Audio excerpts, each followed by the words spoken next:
तुलसी माता को जल देते समय बोलने चाहिए। ये 3 शब्द जिनसे सभी मनोकामनाएं पूरी होती हैं। हम आज के प्रवचन में जानेंगे कि तुलसी माता को जल देते वक्त कौन से शब्द बोलने चाहिए। किसी समय की बात है, भगवान विष्णु विश्राम कर रहे थे, तभी देवी लक्ष्मी वहां आई और भगवान विष्णु से तुलसी माता को जल देने के महत्व के बारे में पूछा। भगवान विष्णु ने उन्हें तुलसी माता को जल देने के महत्व को विस्तार से बताया। तब देवी लक्ष्मी ने कहा, हे स्वामी, आपने मुझे तुलसी माता के महत्व के बारे में बताया, लेकिन अब मैं ये जानना चाहती हूँ कि तुलसी माता को जल कैसे देना चाहिए, उनकी सेवा की सबसे श्रेष्ठ विधि क्या है और जल देते समय कौन सा मंत्र बोलना चाहिए। भगवान विष्णु ने उत्तर दिया, प्रिया देवी, जैसा कि मैंने तुम्हें तुलसी माता के महत्व के बारे में बताया, उसी प्रकार तुलसी माता को जल देते समय बोला जाने वाला मंत्र भी बहुत महत्वपूर्ण है। ये मंत्र 3 शब्दों का है, लेकिन इसका प्रभाव अत्यंत शुभ और कल्याणकारी है।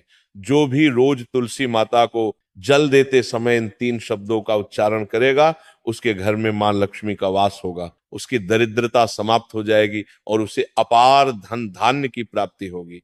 मंत्र के महत्व को बताते हुए भगवान विष्णु ने कहा, इस मंत्र का महत्व सुनने से ही मनुष्य के सभी पाप नष्ट हो जाते, उसे हजारों वर्षों तक तुलसी माता को जल देने के पुण्य का फल मिलता है। फिर भगवान विष्णु ने देवी लक्ष्मी को एक कथा सुनाई। उन्होंने कहा, दक्षिण दिशा में यम नगरी नामक एक नगर था, जहां रमेश नामक एक ब्राह्मण रहता था।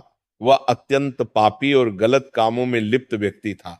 जन्म से ब्राह्मण होते हुए भी वह धार्मिक कार्यों से दूर रहता था। न वह पूजा करता, न ध्यान, न जप और न ही किसी का सत्कार करता।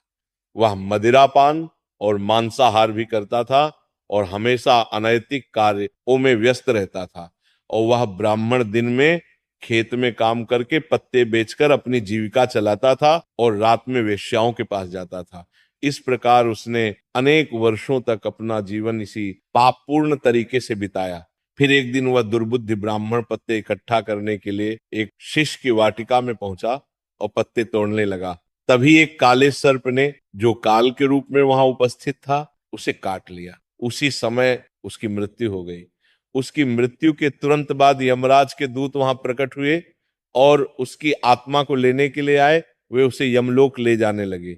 मार्ग में वह ब्राह्मण यमदूतों के सामने रोने और विलाप करने लगा। उसने कहा, हे दूतों, मुझे कहाँ ले जा रहे हो? मुझे छोड़ दो, मेरे प्राण बचा लो। लेकिन यमदूत बोले, अरे पापी ब्राह्मण, तेरे दुष्कर्मों के कारण तुझे यह दंड मिला है। अब यमराज तुझे घोर नरक में डालेंगे। यमलोक पहुंचने पर चित्रगुप्त ने उस ब्राह्मण का पूरा लेखा जोखा प्रस्तुत किया। उन्होंने कहा, हे धर्मराज, इस ब्राह्मण ने अपने पूरे जीवन में केवल पाप किए हैं, इसने कभी कोई पुण्य कार्य नहीं किया। धर्मराज ने दूतों से कहा, हे दूतों, इस घोर पापी ब्राह्मण को नरक में डाल दो, इसे अपने कर्मों का फल भोगना होगा। यमदूत उसे ब्राह्मण को नरक में ले गए और उसे भयंकर अग्नि में धकेल दिया। वह कई वर्षों तक नरक की यातनाएं सहता रहा।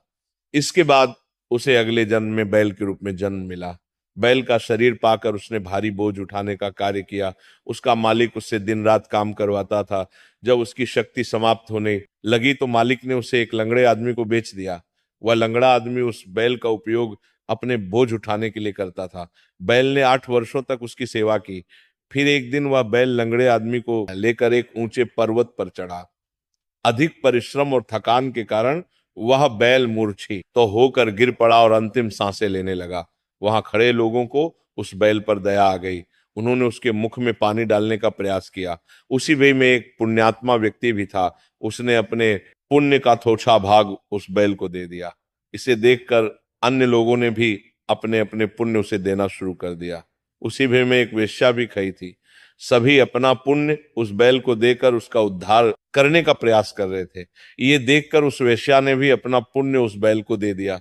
कुछ देर बाद उस बैल की मृत्यु हो गई। फिर उस स्थान पर यमदूत आए और उस बैल के शरीर से उस ब्राह्मण की आत्मा को निकालकर यमलोक ले गए। यमलोक पहुंचने पर उसे यमदेव के सामने प्रस्तुत किया गया। चित्रगुप्त ने जब उसका लेखा जोखा देखा तो वे चकित रह गए। वेश्या के द्वारा दिए गए पुण्य के कारण उसके सभी जन्मों के पाप नष्ट हो चुके थे। यमदेव ने कहा, हे ब्राह्मण, उस वेश्या ने तुझे अपना पुण्य देकर तुझ पर बड़ा उपकार किया है। उसी के पुण्य के प्रभाव से तुम्हारे सभी पाप नष्ट हो गए हैं, इसलिए अब तुम्हें फिर से मनुष्य जन्म प्राप्त होगा।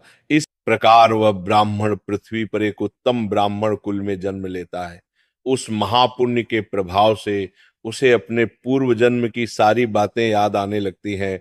जब वह बड़ा होता है तो उसे ध्यान आता है कि पिछले जन्म में जब वह बैल था तब एक वेश्या ने उसे अपना पुण्य दिया था। उसके मन में उस वेश्या के बारे में जानने की उत्सुकता जागती है। वह वेश्या का पता लगाकर उसके नगर में पहुंचता है। वहां वह वेश्या जो अब बूढ़ी हो चुकी थी उसे मिल जाती है। वह ब्राह्मण उसके सामने जाकर बार बार प्रणाम करता है और धन्यवाद देने लगता है। वेश्या उससे पूछती है, हे ब्राह्मण श्रेष्ठ, आप कौन हैं और किस कारण मुझे धन्यवाद दे रहे हैं?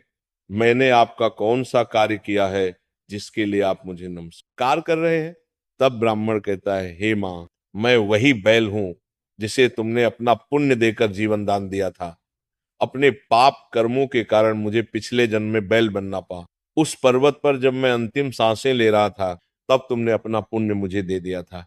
उसी पुण्य के प्रभाव से ही आज मुझे फिर से मनुष्य जन्म मिला है और अपने पूर्व जन्म की सारी बातें याद हैं। किंतु हे माँ, मैं यहाँ ये जानने आया हूँ कि तुमने मुझे कौन सा पुण्य दिया था जिससे मेरे सभी पाप नष्ट हो गए। मैं उस पुण्य के बारे में जानना चाहता हूँ। तब वेश्या ने कहा, हे ब्राह्मण श्रेष्ठ, मैंने तो अपने जीवन में कोई पुण्य का कार्य नहीं किया है, पर मेरे घर में एक तोता है जो पिंजरे में रहकर हमेशा कुछ बोलता रहता है, जिसे सुनकर मेरा अंतःकरण पवित्र हो गया।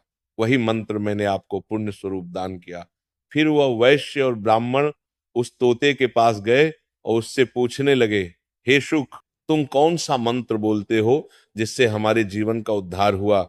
ये मंत्र तुम्हें किसने सिखाया और इसका क्या अर्थ है? तब उस तोते ने अपने पूर्व जन्म का वृतांत सुनाना शुरू किया। वह बोला, हे ब्राह्मण श्रेष्ठ, पिछले जन्म में मैं एक ब्राह्मण था। मुझे अपने ज्ञान का बहुत घमंड था। मैंने कभी गुरुजनों का सम्मान नहीं किया बल्कि उनका बार बार अपमान किया। अपने अहंकार के कारण मेरा स्वभाव क्रोधी और द्वेषपूर्ण हो गया। मैं सभी को तुच्छ समझने लगा और विद्वानों का भी अपमान करता था। कालांतर में मेरी मृत्यु हो गई और मुझे यमलोक ले जाया गया। पूज्य व्यक्तियों और गुरुजनों का अपमान करने के कारण मुझे तोते के कुल में जन्म लेना पड़ा। तोते के रूप में जन्म लेने के बाद छोटी अवस्था में ही मेरे माता पिता का साथ छूट गया। मैं अकेला पेड़ की डाल पर बैठकर रो रहा था। तभी कुछ मुनि उस मार्ग से जा रहे थे। उन्होंने मेरी दयनीय स्थिति देखी और मुझे अपने आश्रम ले आए। आश्रम में उन मुनियों ने मुझे एक सुंदर पिंजरे में रखा और मेरी देखभाल की। वे मुझे प्रतिदिन भोजन कराते और मुझसे स्नेह करते थे। उस आश्रम में वे, उनकी पत्नियां और बच्चे प्रतिदिन तुलसी के पौधे को जल अर्पित करते और एक मंत्र का जाप करते थे। उनके मुख से बार बार मंत्र सुनकर मैंने उसे याद कर लिया। तब से मैं उसी मंत्र का जप करता हूँ। इस मंत्र के प्रभाव से मेरे जीवन में सकारात्मक बदलाव आने लगे। मुझे अपने कर्मों का पश्चाताप हुआ और मेरी मृत्यु भी टल गई। मेरी आयु 100 वर्ष हो गई और इतने वर्षों तक मैं जीवित रहा। एक दिन रात के समय एक चोर उस आश्रम में आया और मुझे वहां से चुरा लिया। बाद में इस वेश्या ने उस चोर से मुझे खरीद लिया। वेश्या के घर आने के बाद भी मैं वही मंत्र बोलता रहा। इस मंत्र को सुनकर इस वेश्या का अंतःकरण पवित्र हो गया। उसने अपना पुराना जीवन छोड़कर भगवान विष्णु की भक्ति करनी शुरू कर दी। हे ब्राह्मण देव, इसी मंत्र के प्रभाव से मेरे और उस वेश्या के सभी पाप नष्ट हो गए। यही मंत्र आपको भी पाप मुक्त कर चुका है। इस प्रकार तोते ने उस ब्राह्मण और वेश्या को पूरा वृतांत सुना दिया। ये सुनकर ब्राह्मण और वेश्या दोनों बहुत प्रसन्न हुए। उन्होंने तय किया कि अब वे प्रतिदिन तुलसी माँ को जल अर्पित करेंगे और उस मंत्र का जप करेंगे। कुछ समय बाद उस ब्राह्मण, वैश्या और तोते ने मंत्र के प्रभाव से दिव्य विमान में बैठकर विष्णु लोक की यात्रा की।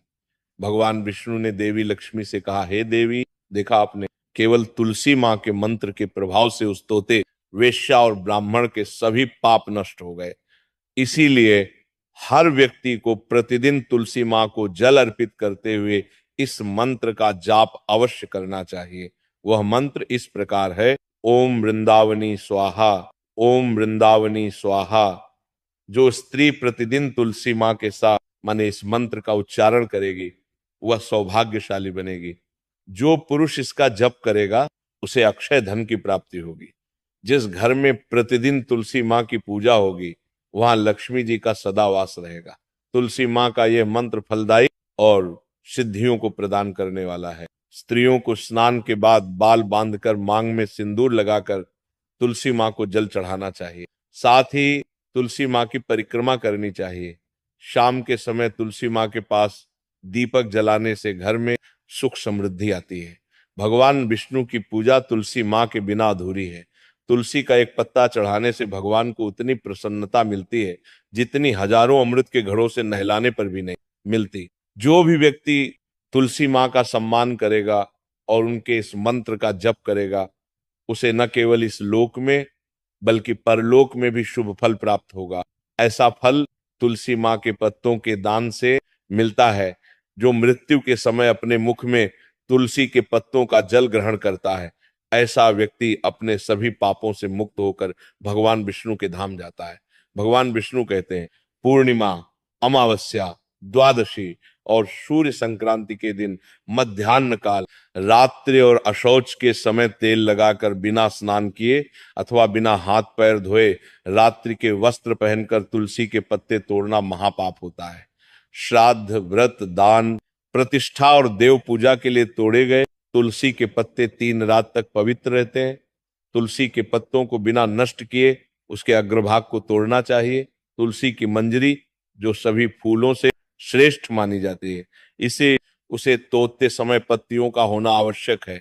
पौधे को बिना हिलाए केवल अग्रभाग को तोड़ना चाहिए ताकि पूजा का फल और बढ़। तुलसी के पत्तों को कभी नाखून से नहीं तोड़ना चाहिए क्योंकि इससे पाप लगता है।